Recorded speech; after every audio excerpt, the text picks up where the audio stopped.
Hi, everyone. Thank you for joining me today. My name's Carly, and this is Go Ahead Tell Me. Today, we're here with writer and director Andrew Chung to talk a little bit about his new film and a grassroots organization he has recently started. Andrew, thanks for being here today. I'd love to get us started by getting to know you a little bit and your journey to being a filmmaker. Hi, Carly. Great to be here. Yeah, I mean, I think I've been making films probably about 10 years. I've been in the film industry for about 15. I started, I studied screenwriting in film school in Vancouver. And I worked in development and then distribution, and then I just kind of dove headfirst into production and just started making my own projects. My first big project was a web series that I had crowdfunded, and that Mm. was my education in a lot of ways. But ever since then, I've just been making short films, and now my latest is my first feature film called White Elephant. Mm. Yeah, I'm excited about that film. I was reading a lot about it. I was unable to get a link to list or to watch it in the last week, but I know it's in the festival circuit as of right now, right? Yeah, we just had our LA premiere in at New Filmmakers LA, and yeah, so we've traveled quite Canada, but yeah, we're making our way through the US right now, so hopefully it continues. Yeah, I saw you guys just had like the first in-person screening. Is that right? Yeah, we had our first. Yeah, I mean, this pandemic has been rough for us, but Yeah, but exactly. yeah, we had our first in-person screening. It was at a drive-in theater in Toronto, my home city. But yeah, it was literally our first in-person screening, so it was very surreal because we never really got to even see each other, the cast and crew, since we had filmed the movie. Oh, So it had wow. been, yeah, so it had been quite a long time. So we had a little bit of a reunion of sorts, but it was great. Yeah. That's awesome. That must have been exciting to finally see it with like a crowd and everything. Oh yeah, like, and just to see it on the big screen, right? Like, Yeah, because yeah. I've been looking at it on my computer for so long that I hadn't actually seen it on a large screen. So that was really fun. Yeah, that must have been a great experience to finally get to have that. Yeah. Would you mind telling us a little bit about the story of White Elephant? It sounds like it's an amazing story of a like Canadian-born Indian teenage Yeah. girl. Sure. Yeah. So the film is basically about a South Asian teenager. So she's 16 years old and she's growing up in a suburb of Toronto, which is a predominantly South Asian neighborhood. Mm, And so what happens is in the film she meets a white boy that enters the neighborhood for the first time, and she has a crush on him, and he reminds her of all the teen heartthrobs that she sees on TV because her character is kind of obsessed with movies and TV. And yeah, and it's just kind of her journey towards self-love when she kind of navigates this crush in the midst of being torn between her brown and black friends and his white friends. So mm. but yeah, so it's a coming of age story. What was the inspiration behind telling that story for you? I mean, a lot of it is based on my personal high school experiences. I grew up in that same suburb of Scarborough in Toronto, and Mm, it was a mostly brown and black neighborhood. My school was mostly brown and black. So I lifted a lot of those experiences in terms of race. mhm, Um, and yeah, I think like even Pooja's experience, the main character, it was similar to mine. Like I was like heavily into movies and TV, which is why I'm a mhm. filmmaker today. So I was influenced quite a bit by what I was seeing on TV. So I hadn't personally been exposed to many white people growing up, which was kind of like a flipped experience for many of those in the Western world. But so I kind of wanted to explore like how that affects your psyche, like growing up Mhm. as a teenager, and what that kind of does to your, esteem, your self-esteem, and your identity. So the film kind of explores that quite a bit. Mhm. But yeah, so I lifted a lot from my own experience. Yeah, I loved seeing the a film that had the perspective of a South Asian Yeah. person as the main character when I was watching videos and reading about it. It's a perspective you don't see very much of in media right now. No, not at all. I mean, I think that's partly why I had chosen to do that. My background as well, like my parents were born and raised in India. So my Oh, okay. household, yeah, my household was very, we carried a lot of the customs and traditions of Indian culture in a lot of ways. Hmm. We were kind of a Chinese Indian hybrid household. So I was pretty familiar with the culture, and obviously I grew up around a lot of South Asians in my neighborhood. Hmm. So that's why it was fairly easy for me to relate to and portray that community. I did collaborate with the community quite a bit and ensured, of course, that I represented it authentically as much as possible. Right. But I did do a lot of personal research outside of my own personal experiences. Hmm. But yeah, that's what inspired me to specifically write about South Asian characters. And of course, like you said, we don't see it very much on TV and film, so it was something I wanted. Yeah, it was very like refreshing to see that, to see a different perspective being represented. I did read in your blog that you had mentioned that this project was one of the hardest you've had to do so far. Yeah. What about this was so challenging?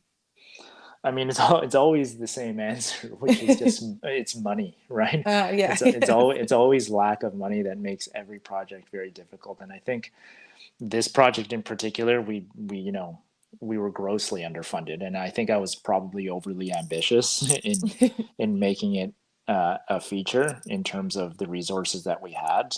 So I kind of like squeezed as much as I could out of what we had. But Mhm. I think at the end of the day, like I'm happy with what we accomplished with the resources that were at our disposal. So but yeah, I think that's what led to the difficulty and stress on set. Hopefully, that doesn't show on screen, but yeah, definitely. That makes sense. It's always a difficult thing for especially independent filmmakers is the funding. Yeah, always.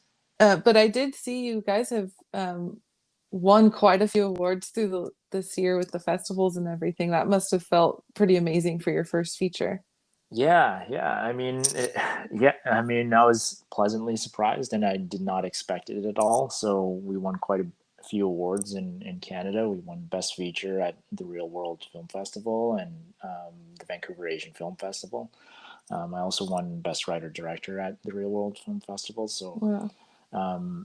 yeah, it was really exciting, and I'm happy that it got some accolades, especially since it was a very small film, but it Hmm. managed to resonate with a lot of people, which we were happy with.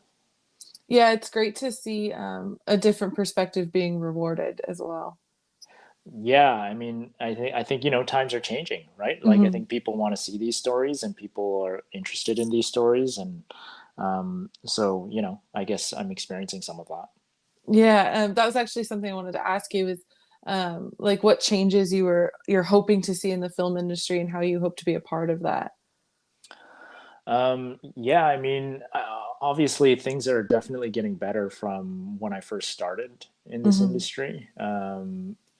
I think, the young people starting in film today, the opportunities are much more than I had coming up. So I've seen a lot of positive changes. Hmm. But there's still a long way to go with it. I think we're doing a lot of catch up in terms of what our reality actually looks like in the real world, right? I think Right. the diversity that we see in real life we're very much used to, but film and entertainment is doing some catch up there. Like we still need stronger representation overall. So Hmm. but yeah, I think I'm positive that things are changing. So and I tried to do as much as I could, on my side as well.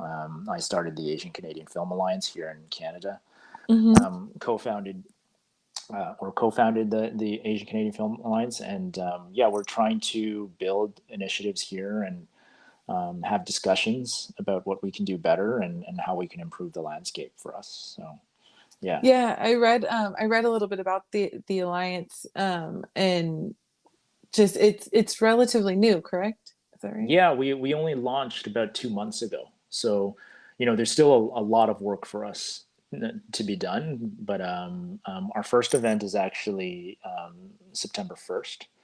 Oh wow. Yeah, so we're going to be holding a panel event called Achieving Equity for Asian Canadians in Media. Mm. And we have a panel of Asian Canadian artists and producers that to discuss, what we can do better. Hmm. It includes people like Warren Sonata, who is the Directors Guild of Canada national president, Oh wow. as well as Jean Yoon, who is one of the stars of Kim's Convenience, Mm. and as well as other independent producers and filmmakers in Canada who are, veterans here, but Hmm. they don't have the platforms that we'd hope we would have. So we're going to discuss what we can do better, and the experiences that we've had from every side of the business. Yeah. Right. I found it interesting when I was looking into the Asian Canadian Film Alliance. Like there were some graphics showing the like lack of representation, and like I think it was Schitt's Creek showed that like there's zero Asian representation basically. Yeah, Um, yeah, and not just Asian, right? Like there was no BIPOC representation, right. right? Yeah. So Exactly. I think if I recall correctly, the writer side, I think there was zero BIPOC representation. But that's what we're just trying to show, right? I think like Right. most people, you're not reading the credits at the end of Hmm. TV shows, right? So that is easy to really pull over the audience's eyes to really Exactly. not know what's happening behind the scenes. We've seen like in front of the camera was the first frontier in terms of getting representation because you can't hide Hmm. that, right? Like Right. we're watching these actors, we know if there's representation, but behind the scenes has been secondary because it gets missed by the public. They're not aware, right? Right. No one's Exactly. reading those credits. So our goal with those with the data we were showing is just giving people some insight on what the representation looks like behind the scenes. And we're just pulling public information, so it might not be entirely um, accurate, but it's the best that we can do based on the lack of transparency of a lot of shows, right? Like they're not telling us outright like what the representation looks like, Hmm. right? So we can only do our best in terms of giving us broad strokes look at what that representation looks like behind the scenes. Yeah, exactly. It was quite eye-opening for me seeing those different like statistics on that because like you said, it's something that the public might not even notice or might not even think to like look for. Yeah, yeah, So it's, and I think as like people who are not filmmakers, and the way that society can like try and push towards these changes is to pay attention to that and push for better representation even behind the camera. exactly. And past had openly spoken about it, right? Hmm. Once the cat's openly spoken about it, people were like, wait a sec, like it's not representative behind the scenes. This was like news to most of the audience, right? Yeah, it Um, definitely was. yeah, because nobody's really like going on the computers after they watch the show and just reading through all the credits and making sure, right? Like, Right. Yeah, so it's like exactly. nobody's doing that kind of proactive work. So it takes a lot more effort to really look into that. So Hmm. with our organization, we hope to like reveal some of that hopefully, and not in an antagonistic way. Like we hope like shows will hopefully work with us in terms Hmm. of like revealing some of that data. We want to be show who's behind the scenes as accurately as possible. So um, yeah, just so we can make changes and do things better. Right? It's a conversation for us. Right. Yeah. And that's, I think these types of organizations are so important too, because there's not anybody holding people accountable at the moment for these things unless there's the public calling for it or organizations like this one you've Exactly. started. Exactly. Yeah. Yeah. And so you said you're holding your first event, or that you said there's it's a panel event, right? So, Yeah. is that kind of what kind of events people can look out for? Are those panels? Yeah, I think for the first few things we'll be doing will be mostly panels, but we also hope to have workshops and mentorship programs, which is in the works right now. So Mm-hmm. we're in discussions with organizations about that and helping build those things. But mentorship programs and workshops, they take a little bit more time. But I think right now we just want to start and spark that discussion with Mm-hmm. the community. But yeah, I think that's what people can look out for at the moment. That's really exciting, and this is, I guess it is just starting, so it's mainly in Canada. Obviously, it's the Asian Canadian Film Audience or Yeah, Alliance, but yeah, so. yeah. I mean, our goals are similar to like that of CAPE and Gold Mm-hmm. House in the U.S. We just felt like there wasn't an organization that was advocating for Asians in Canada specifically. So Right. um, yeah, so we'd like to do the same type of things, that advocacy work that the U.S. is already doing, because Mm-hmm. they're ahead of us in a lot of ways, right? Mm-hmm. In terms of that progressiveness. So we're working towards that. Yeah, it's been really exciting to hear. We speak to filmmakers every couple weeks, and the push for the representation has been really great to see. Almost every filmmaker I speak to is really pushing for that representation, and they're doing it, and their films are being rewarded, such as yours. And it's great to see those changes that are really starting to come through. Yeah. I mean, I think we're optimistic at the end of the day, and Hmm. and we're all, we all believe that we can help make that change. So yeah, we're hopeful. Yeah, and a common theme that I've found is that a lot of filmmakers say that it was a struggle like growing up to see their own like their perspective represented on screen. And I was curious to know if you ever had the experience where you did see your like self represented on screen and what that was like. Yeah, I mean that's probably what pushed me into being a filmmaker. It was Hmm. I watched Justin Lin's Better Luck Tomorrow when I Uh, was, I think, in my early 20s. Um, yeah, it in a lot of ways it changed my life, right? hmm. I before that, I had been consuming obviously predominantly white entertainment, and Hmm. when I saw that film, which has an entirely Asian American cast who lived in the suburbs, grew up very similarly to the way I did. It was like shocking to me, because it Hmm. was a very bizarre experience. When you're seeing that for the first time as a young person, Hmm. your mind almost can't compute it, right? Right. You're like, wait a second, this is me on screen. And it was like I had never felt that before, but there Hmm. was something really profound about it, right? Right. Like feeling seen, and Hmm. and that inspired me so much, because I was like, this is, in a lot of ways I felt like this is what I had been missing in terms of that little puzzle piece of my identity, right? Like Right. feeling like I belonged in this society rather than just being an afterthought or an invisible person, right? So Hmm. um, yeah, so that sparked my interest in film, and I really wanted to tell stories from my personal experiences, Hmm. and hopefully represent others at the same time. So, but yeah, that film specifically is when I had, for the first time, felt like I was seen. And you said you were in your early 20s when you saw that? Yeah, I think I was Wow. probably like 20 or something. I was like, I think just in university at the time, Wow. but yeah, that was the first time.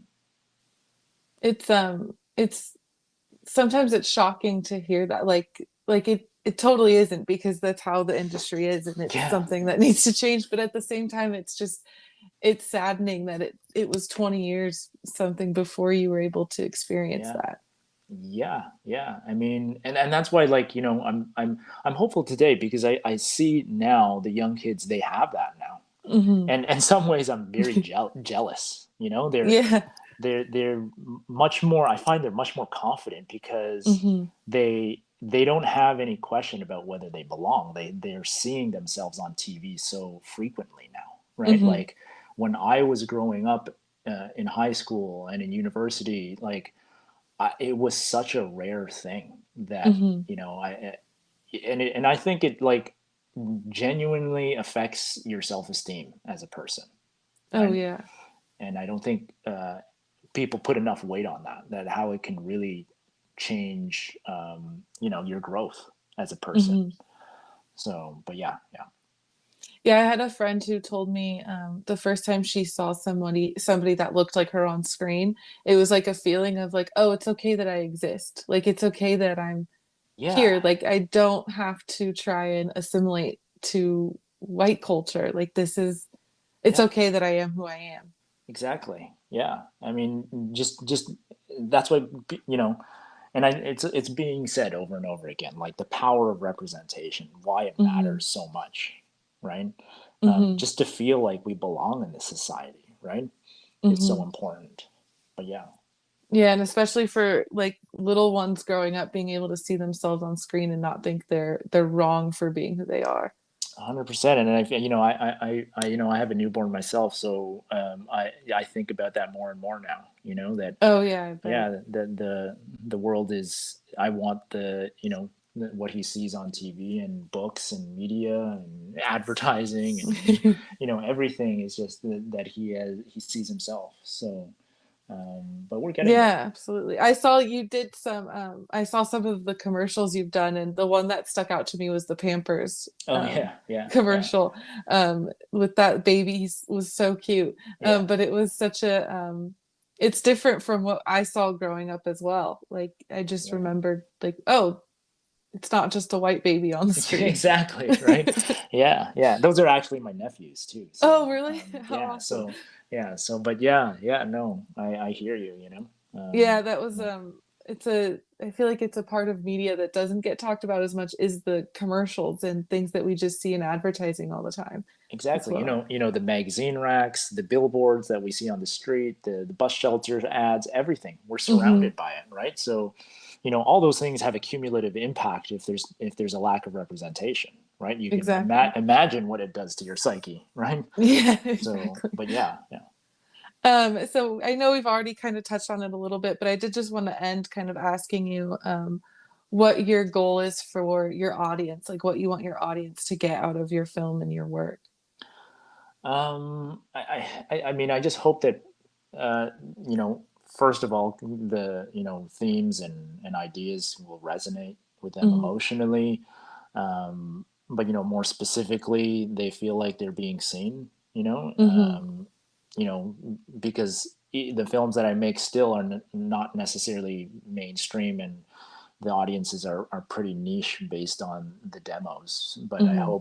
I hope it opens up not only those groups but universally, that Hmm. everybody can understand each other a little bit better. Regardless of whether they came from that experience or not, right? Right. But yeah, that's what I hope will happen.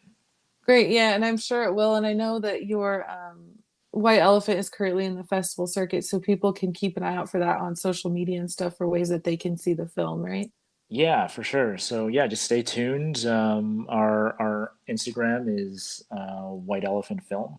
You can check for updates there for our next screening. Yeah, so hopefully it continues, and then there'll be a chance for everybody to watch it. Yes, I will definitely be keeping an eye out for it. Awesome. Thank you so much for being here today. It was really great talking with you. Thank you so much, Carly. Thanks for having me. Thank you to our listeners and to Andrew for joining us today. As always, be sure to follow us on Instagram at Go Ahead Tell Me to stay up to date on our next episodes and all exciting things happening here at Go Ahead Tell Me. Talk soon.